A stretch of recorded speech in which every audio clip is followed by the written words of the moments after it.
Olá, bem-vindos. O meu nome é Catarina. Hoje venho falar-vos de duas obras. As duas têm o mesmo título, mas são completamente distintas e de autores também eles muito diferentes. Em primeiro lugar temos De Profundis, de Oscar Wilde. Não temam, porque esta é uma edição com as obras completas de Oscar Wilde, não todas, praticamente todas. E De Profundis é aqui a nossa última, são cerca de 100 páginas. Uma obra que é no fundo uma carta a um amante escrita por Oscar Wilde na prisão. E depois, De Profundis, de José Cardoso Pires, também ela é uma obra muito pequenina, que nos remete para a altura, 1995, quando o autor teve um AVC e perdeu a memória. Portanto, em primeiro lugar, temos de perceber qual é o elo de ligação entre as obras, não é só o título, porque se o fosse, eu não traria os dois livros para o mesmo vídeo. A verdade é que aqui nós vemos que há um acontecimento inesperado na vida que, no fundo, deturpa todo o significado de existência destes dois autores, tanto um AVC como uma prisão, não é? São cárceres que a vida nos impõe sem propriamente a nossa escolha, ou pelo menos contra a nossa natureza. E a verdade é que a arte vai ser um resultado da procura ou seja, que a nossa imaginação faz de procurar o motor de conciliar os acontecimentos infrutíferos e até aterradores da nossa vida. Então, o que é que os autores fazem? Tanto Oscar Wilde como José Cardoso Pires, eles desconstroem os acontecimentos inesperados e tornam-nos em motores de criatividade e imaginação. É que, primeiro, se calhar perguntam-se o que é que significa de profundis. É uma expressão latina e já agora usada por muitos autores, nomeadamente, por exemplo, Elizabeth Barrett Browning, C.S. Lewis, Charles Baudelaire, Flor Bela Espanca, entre outros. De profundis são as duas primeiras palavras que compõem o Salmo 130. Este Salmo 130 é um dos 7 salmos penitenciais. Alguém nas profundezas, com esperança, proclama este salmo com o intuito de obter algo. E para muitos autores, esta palavra profundis significa abaixo do mar, abaixo da terra, um conceito designado Sheol para os judeus. De acordo com a tradição judaica, o Sheol seria a moradia dos mortos, não é? E o clamor dessas profundezas só poderia ser feito por uma pessoa que estivesse numa situação tão grave que já se considerasse moradora das profundezas ou candidata próxima. Não se preocupem, eu voltarei a este assunto. Em primeiro lugar, eu gostaria de falar da obra de Oscar Wilde. Primeiro que Oscar Wilde foi o maior esteta de todos os tempos. Era um homem muito distinto da sua época. Primeiro, e digo já aqui que foi essa a causa da sua prisão, que foi ser homossexual. E por outro que ele tem uma particularidade em relação à forma como vê a arte. Ele foi o defensor teórico da estética como apologia radical das potencialidades humanas como fins em si mesmas, na pátria do utilitarismo burguês, o responsável pela estreiteza espiritual da era contemporânea. É que para Oscar Wilde, não só a estética é uma herança da nobreza, como é uma exaltação da riqueza do ser, por oposição, não é, aos inimigos burgueses que iriam deturpar esta ideia de estética e de beleza. Portanto, Oscar Wilde, ele era muito contra esta burguesia que se apropriava da arte e a fazia, enfim, mais inferior a nível intelectual, portanto mais preguiçosa, mais ociosa. Oscar Wilde entendia que julgar esteticamente fazia as pessoas livrarem de preconceitos que envolvessem a humanidade. Como eu vos disse, Oscar Wilde foi julgado por ser homossexual e cometer estes atos de infâmia. E então o que acontece é que ele teve até bastante sorte, porque as leis na altura, primeiro este crime seria pena perpétua, depois, pena de morte, depois pena perpétua, e Oscar Wilde entrou naquela altura em que já era só 2 anos de cadeia mais trabalhos forçados, e foi aplicado. Daí que De Profundis tenha sido escrito na prisão, portanto quando estava nos serviços, trabalhos forçados e a cumprir a sua pena. Acho que o facto mais interessante e que eu vou abordar relativamente a De Profundis de Oscar Wilde é que ele não entende que este castigo que lhe deram de o encarcerar fosse injusto. E esta é uma particularidade que acho que foi a que me deixou mais tonteada e mais até nauseada, porque ele vai ver a prisão e este acontecimento que não é de todo inesperado. Quando eu falei acontecimento inesperado é para nós, nossa visão. Não é o mesmo que ter um AVC, não é? Ele sabia que isto lhe poderia acontecer e mesmo assim ele não lutou contra essa possível opção, não é, que a sociedade lhe deu, ou calar-se e esconder-se, ou aceitar o seu destino. E esta articulação que ele vai fazer entre o que ele quer e o que a sociedade pretende que ele faça é muito curiosa, porque o Oscar Wilde, apesar de tudo e de ser uma pessoa que aceitou o seu destino, ele, no fundo, aceitou à moda dele, porque ele podia se ter escondido, ele podia ter mantido os seus luxos, as suas viagens, a sua mulher, até o seu amante. Porque esta é a questão principal, é que esta carta, ela é escrita para o seu amante, esse amante, que assim que ele foi preso, nunca mais o foi ver, não queria saber dele.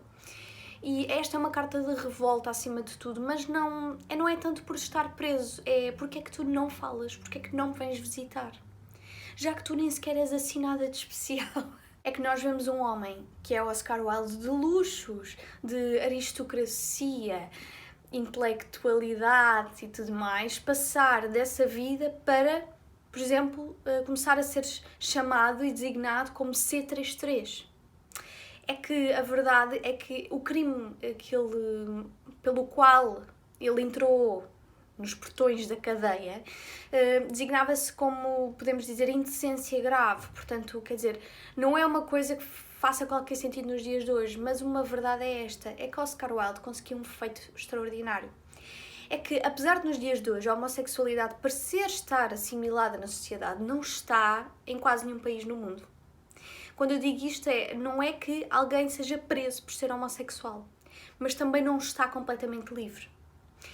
E eu acho que é um dos autores que mais nos vai acompanhar ainda nas próximas gerações para desconstruir e podermos erigir uma nova ideia do que é uma pessoa igual às outras, porque de facto isto parece distópico, parece assim uma realidade paralela, mas não é.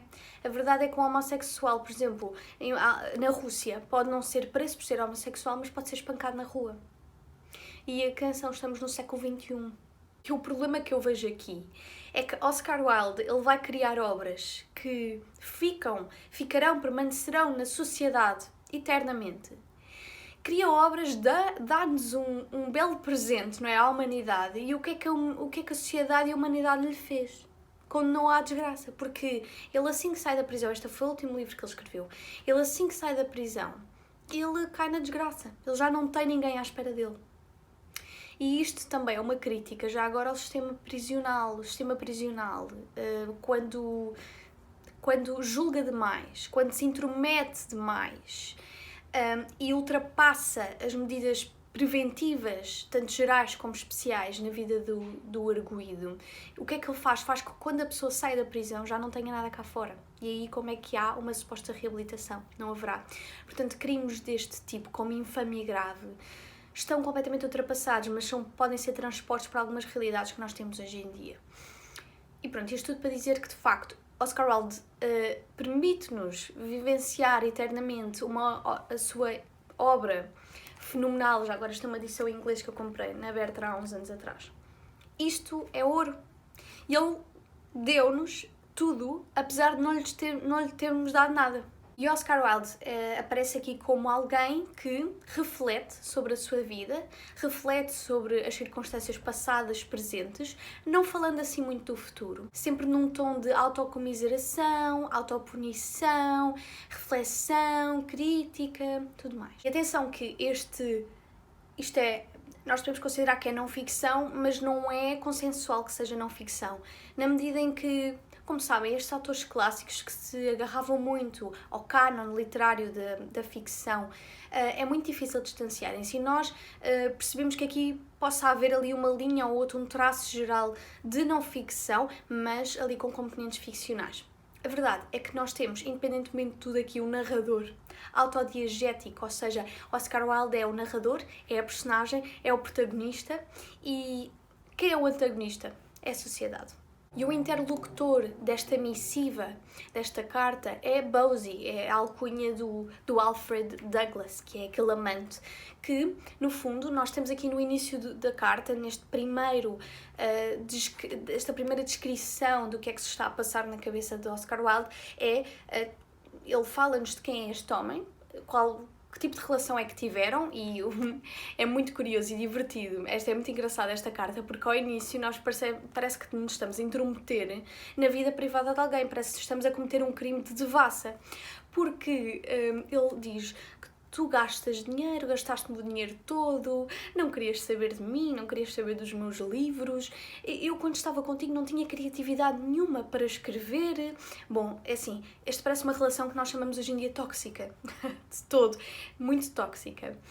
Mas para perceberem, a carta começa muito nesta linha de descrição dos factos, não é? Envolvendo quase como se o crime fosse a relação entre eles e não tanto a homossexualidade. Há quase uma transcendência da pessoa que é o interlocutor desta carta, que é o Bosie. Não interessa aqui muito se ele é homem ou não, na verdade ele é uma pessoa falaciosa e bastante hipócrita e até perigosa e tóxica. E Oscar Wilde vai contar-nos tudo isto, nunca dirigindo-se a nós, mas sim sempre a ele. Este homem que nunca respondeu à carta e nunca chegou sequer a visitar. A segunda parte da carta é aqui que as coisas enveredam por um caminho muito mais interessante. A segunda parte da carta vamos ter aqui uma reflexão espiritual de Oscar Wilde. Ele vai tecer comparações entre si, Jesus Cristo. Porquê? Porque nós temos que entender uma coisa, é que Oscar Wilde tinha 3 características que eram odiosas para a sociedade vitoriana. Nós estamos aqui a falar do século XIX, não é? E então, quais eram os problemas que Oscar Wilde trazia para esta moralidade que o envolvia na sociedade vitoriana? Ele tinha uma influência negativa de uma cultura estrangeira, a francesa, através da escola decadentista. Ele simboliza a corrupção dos costumes de uma sociedade que receia a mudança social. E, pior, personifica a ameaça que os irlandeses e o seu desejo de autonomia e independência política significavam para o Império. Oscar Wilde era de uma família anglo-irlandesa, ou seja, protestantes, filhos de proprietários e liberais. E os irlandeses tinham ali um grande problema com os ingleses. Os ingleses apropriavam-se drasticamente da arte dos irlandeses. A única diferença é que Oscar Wilde não se preocupou muito com esta assimilação inglesa de sua cultura irlandesa. De facto, ele aprendeu inglês, a língua inglesa clássica, e usou-a para a sua aprendizagem, foi com ela que ele cresceu, e nessa medida ele não teve muito preconceito nem problema com isso, com essa apropriação cultural que os ingleses faziam dos autores e até a discriminação face aos irlandeses. Wilde chegou a afirmar o seguinte: sou racialmente irlandês, mas os ingleses condenaram-me a falar a língua de Shakespeare. E nós vemos que estes valores antimiméticos de Wilde, esta crise e cisão de identidade, era muito comum na época, porque é o que nós hoje podemos falar, por exemplo, dizer, nós falamos inglês muitas vezes em algumas plataformas para chegarmos a mais pessoas. E Oscar Wilde, ele no fundo via-o desta maneira, mas não só, é porque todos os seus, digamos, ídolos literários eram ingleses, puros, puritanos, e ele queria ascender a essa intelectualidade que ele considerava superior e admirável, não é? Então, para que cingir-me à cultura irlandesa se ela até agora não me dá tanta, enfim, imensidão? A verdade é que também não foi permitido aos irlandeses crescerem de uma forma saudável na medida em que os ingleses estavam sempre a intrometer-se na sua cultura. Mas enfim, isso é questão para outro vídeo. Nós vemos aqui é que esta carta, esta missiva, é toda ela uma lição socrático-platónica. Ele diz ao Bosie: tu não sabes o que é criar arte, tu não sabes o que é saber escrever, o que é ter esta mente artística que nos permite viajar, que nos obriga a isolamento, que nos obriga a quase que sairmos de nós durante o processo criativo. E nós vemos aqui uma certa, não é bem arrogância, talvez sim, talvez não conhecemos a fundo a relação deles, mas o Bosie era um homem que queria todos os resultados e nunca o trabalho por trás. E Oscar Wilde era exatamente o contrário. Então, quando se lerem esta carta vão achar muito engraçado, porque até à segunda parte, digamos que há ali uma cisão em que Oscar Wilde começa a fazer uma interpretação já religiosa e filosófica das coisas. Antes disso é pura e dura telenovela. Mas tem o seu quê de interessante, de facto, não é? Pela divergência cultural da altura, temporal, espacial, face à nossa realidade hoje em dia, é uma obra que se lê tão num instante. E Oscar Wilde sempre revelou um grande fascínio pelo catolicismo. Ele esteve quase a ser convertido, mas acabou por não o fazer. Na verdade, nós vemos que na biografia do autor a Igreja permeia muito da sua vida.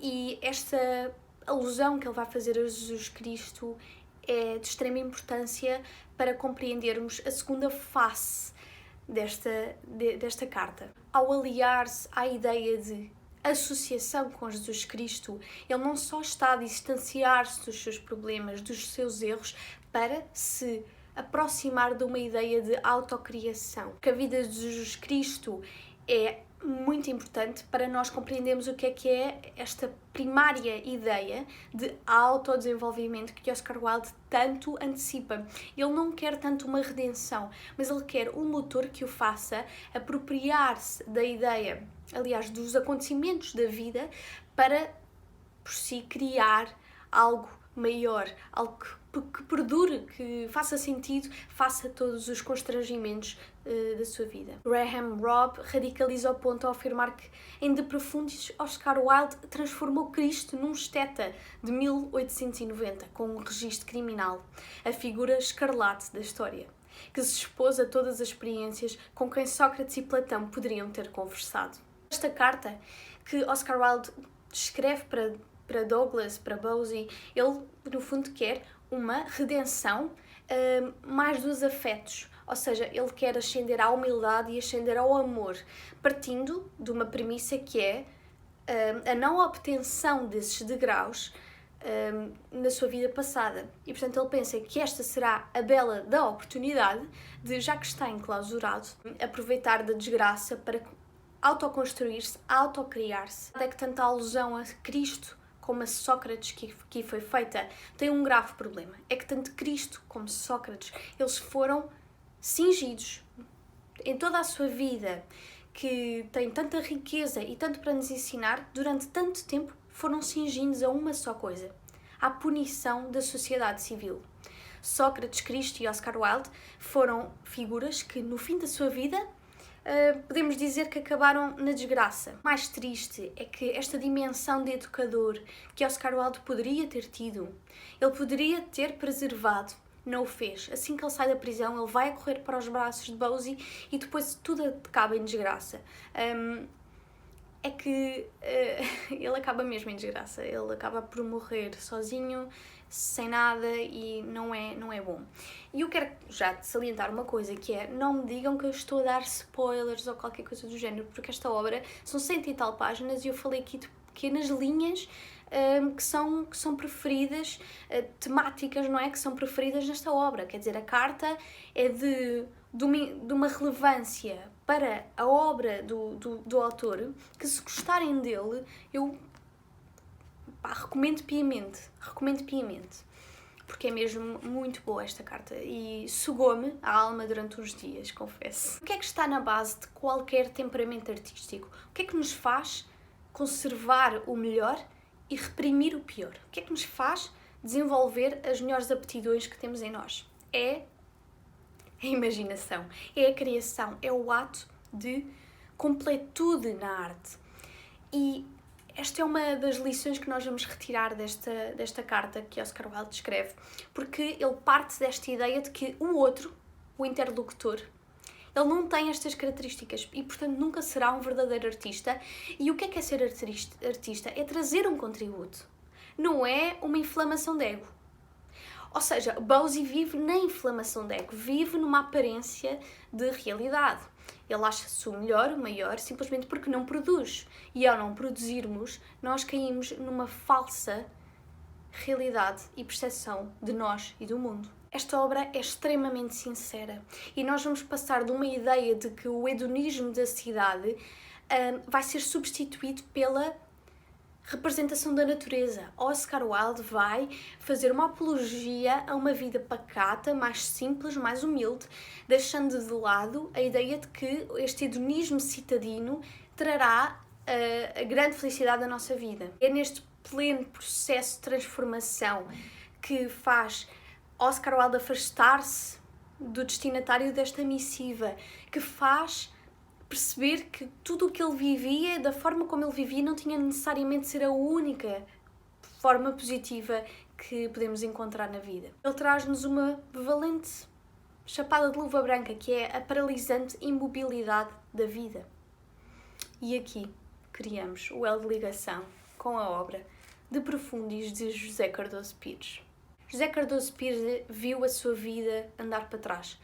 Num episódio em que tem um AVC, em que um coágulo obstrui a passagem de oxigênio, como uma valsa lenta, ele vai perdendo a memória aos poucos e poucos. E o que é que eles têm em comum? O descer às profundezas da alma e da vida. José Cardoso Pires é um daqueles autores que foi uma figura preponderante dos anos 50. Aliás, ele foi muito importante também no processo da ditadura portuguesa. Para além de ser contra, ele inseria-se naquele círculo de intelectuais como Mário Cesarini, por Júlio Pomar, Alexandre O'Neill e etc. Em De Profundis, Valsa Lenta, José Cardoso Pires vai fugir ao processo discursivo e àquele cânon ficcional do romance que o vimos fazer até então. Para além de ser este o último livro dele, é completamente distante das outras obras que escreveu. Primeiro porque é um relato do seu episódio da AVC, mas a grande parte deste relato não é sequer visto como não ficção, na medida em que ele pouco ou nada se lembra do que lhe aconteceu. E, portanto, isto é uma reunião de relatos e memórias de outros perante o acontecimento que ele experienciou, mas sobre o qual pouco se debruça de uma forma honesta, porque de facto ele não se lembra e o cérebro pregou-lhe essa partida. Mas, não obstante, ele conseguiu trazer-nos esta obra maravilhosa. Este livro é espetacular e digo-vos, é ainda mais curto do que parece, porque o prefácio desta obra, escrito pelo João Lobo Antunes, ocupa grande parte da narrativa, porque também ele faz parte e integra esta riqueza que é Valsa Lenta. O próprio autor diz-nos isto. Não considero que seja um livro terminal. Digamos que De Profundis será, quando muito, na minha opinião, um espaço branco no meio da minha escrita, da minha obra. Eu nunca pensei escrever este relato ou esta memória, não sei como posso chamar este texto. Isto para mim é um testemunho. É um relato de um testemunho, é uma viagem à desmemória. E para além do prefácio, que eu vos disse que foi João Lobo Antunes a escrever, em todos os capítulos, excepto no primeiro e no último, temos uma epígrafe. Por exemplo, nesta será Álvaro de Campos, dizendo na véspera de não partir nunca. E o prefácio foi solicitado por José Cardoso Pires a João Lobo Antunes para proferir umas palavrinhas. A verdade é que o João Lobo Antunes, como grande parte da família Lobo Antunes, é médico, só que ele prefere e decide fugir dessa análise clínica para nos trazer um prefácio, também ele estruturante quanto a esta obra, porque ele afasta-se dessa análise clínica para falar de uma análise, não digo sentimental, mas humana, em relação à doença e em relação à... Eu acho que é, no fundo, uma homenagem a estas pessoas que passam por estes episódios grotescos e dantescos e conseguem preservar a sua essência de forma a não desesperar a família, os amigos, enfim. E foi o que José Cardoso Pires tentou fazer.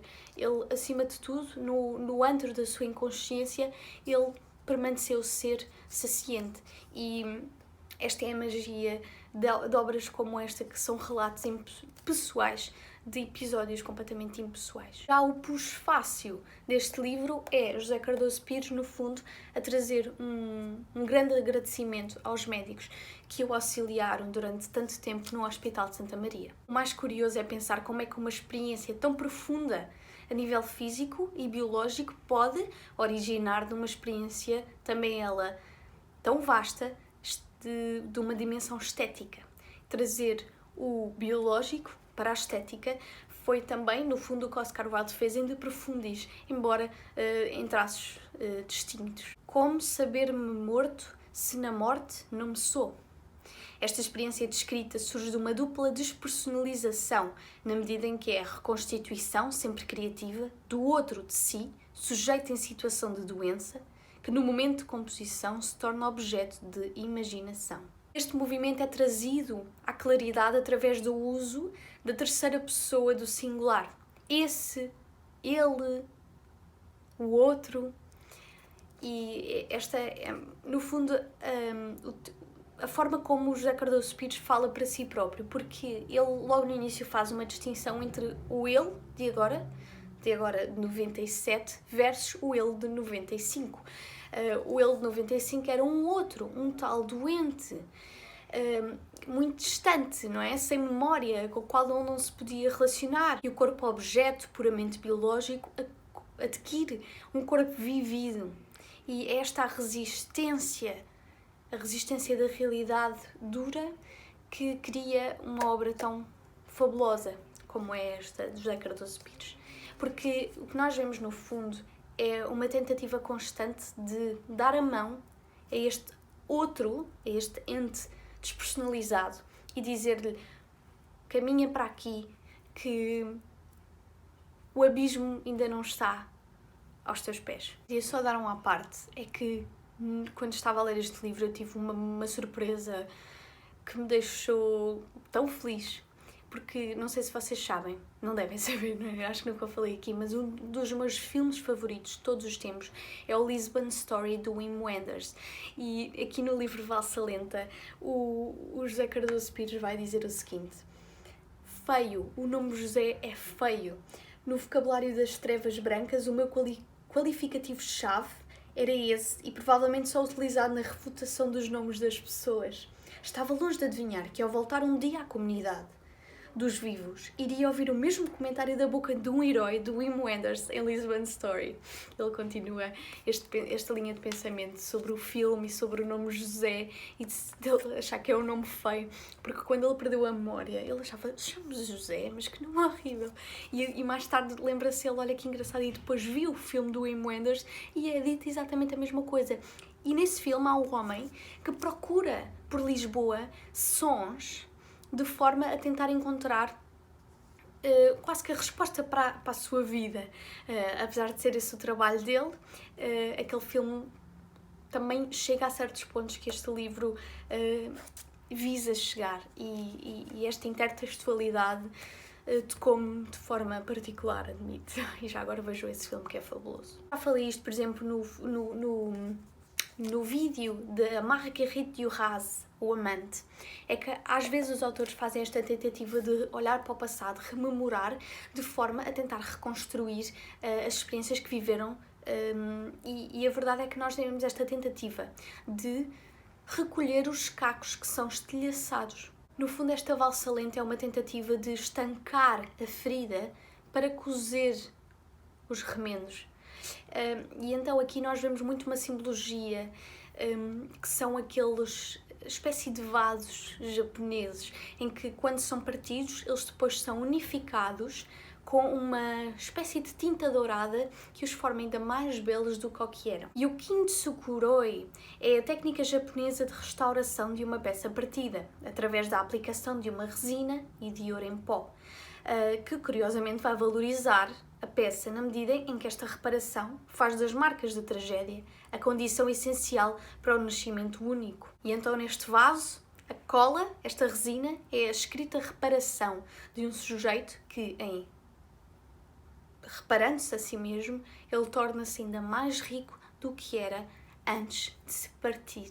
Em todo este episódio da AVC, o modelo particular que faz, que alcança o esvaziamento da alma humana é o medo.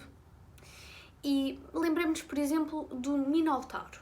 O Minotauro, na poesia andresiana, é aquele que personifica o medo, porque o medo habita o labirinto, o espaço de aprisionamento, da ausência de clareza, na medida em que o caminho não é direito, o que impede a visão total. E nesta medida nós vemos que quando o monstro cresce por dentro, o humano que há em si diminui. Um poema de Carlos Drummond de Andrade faz epígrafe de um dos capítulos deste livro. E agora, José? Você marcha, José. José, para onde? Esta é uma tentativa de dialogar com este José do AVC versus o José do futuro. Tentar esclarecerem-se um com o outro. Por onde é que nós vamos? Qual é o caminho a seguir agora? Porque nós temos que entender que a dor do José prende-se com a inexistência de si. Se a memória, as memórias passadas são o que fazem a pessoa que somos hoje, o que é que acontece se não houver memórias para se lembrar? O que é que acontece se essas memórias tiverem sido apagadas? Seremos alguém? Lembra-se de eu ter falado do Salmo 130? A verdade é que este Salmo de Profundis diz respeito a um salmista que no fundo do abismo canta para Deus e diz: salva-me. E na verdade este canto que o salmista faz na profundeza do abismo é um canto de esperança. Porque primeiro nós rompemos completamente com a horizontalidade da nossa vida, do chão por onde caminhamos.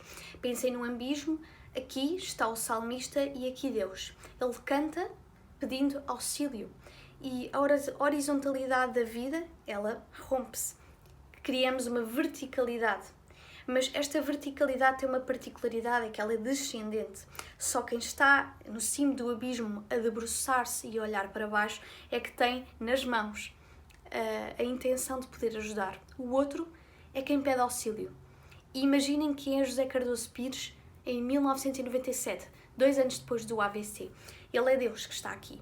E cá embaixo está o outro, aquele tal José, aquele homem sem memória, sem auxílio, que pede ajuda, pede esperança. E esta verticalidade é um cântico de chamamento, de compaixão e que se interliga perfeitamente com o Salmo 130, de Profundis. O abismo é a impossibilidade do avanço. E daí o título Valsa Lenta, porque a saída do abismo pode ela também ser, em termos aqui já metafóricos, não é? Tudo isto é metafórico, também ela ser uma valsa lenta, esta saída do abismo. E a valsa lenta remete-nos, por exemplo, para a música, como aqui no livro se fala, por exemplo, de Mozart, ou é engraçado que assim que ele sai do hospital, as primeiras referências que faz são a música. Os seus 2 amigos principais, sempre que iam lá ao hospital, também traziam música de alguma forma. E esta valsa lenta, acompanhada por uma sonoridade, um instrumental das nossas vidas, que quando a memória e as vozes interiores se apagam, a instrumentalidade ela reforça-se. E é muito curioso que a música aqui vai acompanhar o José de outrora e o José de então de uma forma caricatural, porque esta valsa lenta, como que já meio caminho para a despedida entre o outro eu e o eu de agora. Diferentemente de em Oscar Wilde, que escreve ao ritmo do que vive e de como vive, aqui em José Cardoso Pires há um interstício entre a memória e a imaginação. Tudo o que é escrito aqui, desde os comportamentos que ele tinha, o que ele dizia, são mediadas. Não é uma fonte imediata da memória, é uma fonte mediada pelas outras pessoas que o acompanhavam na altura. E das poucas coisas que ele se lembra é de ver a palavra banhos, como que espelhada, fazendo o reverso da palavra na parede. É das poucas coisas que ele se lembra. Portanto, todo este livro é, no fundo, a memória da memória da memória. O quê, como, são formas de tentar chegar ao quem. É este ser despersonalizado, fruto da alteridade que é a perda de memória, consequentemente a perda de identificação com o que nós somos. Nós somos uma construção de tudo o que vivemos no passado. E se esse passado for subitamente apagado, então o que resta de nós? E será que a literatura cura? Será que a arte que permeia a vida é suficiente para nos ajudar nos momentos difíceis? É que a arte não salvou, não impediu um AVC de José Cardoso Pires, nem o aprisionamento de Oscar Wilde. Mas foi através da arte que eles decidiram dar um fim no ciclo que é a sua vida. E foi pela arte, através da arte e sempre vivendo a arte, que estes episódios chegam até nós hoje como algo que pode ser lido, romantizado e vivido na segunda pessoa. Somos a memória da memória da memória. Deus.